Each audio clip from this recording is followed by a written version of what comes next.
I am washing my potatoes with some bicarb soda because I am not gonna peel the potatoes, but I'm gonna juice them with the peel on. Now I'm just cutting the potatoes into 4. So this way it will make the juicing process easier.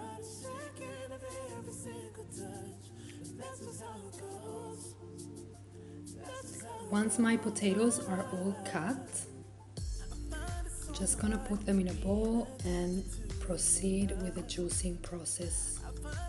So I'm just turning on my H3000 juicer by Froothie, and as you can see, it's like super easy. You just throw the potatoes, you don't even need to use the tool to push them down because they are going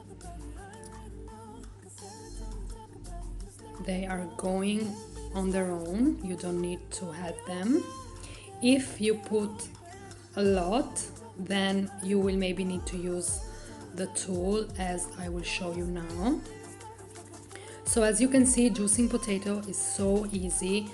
You will see the juice coming out and getting in the glass jar.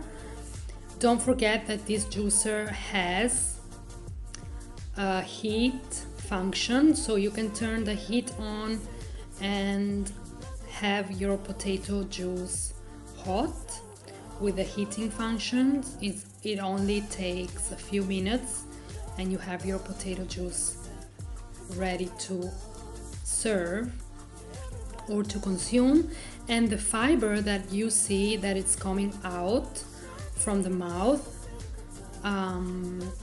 you can use that. Don't throw it away because you can use it to make other dishes. You can make frittata, you can make a savory cake. So you saw how easy that was, and there you have your potato juice. It's ready.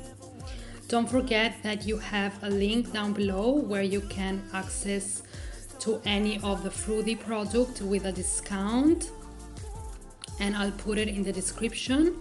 I hope you enjoyed this video and I will see you next time. Ciao!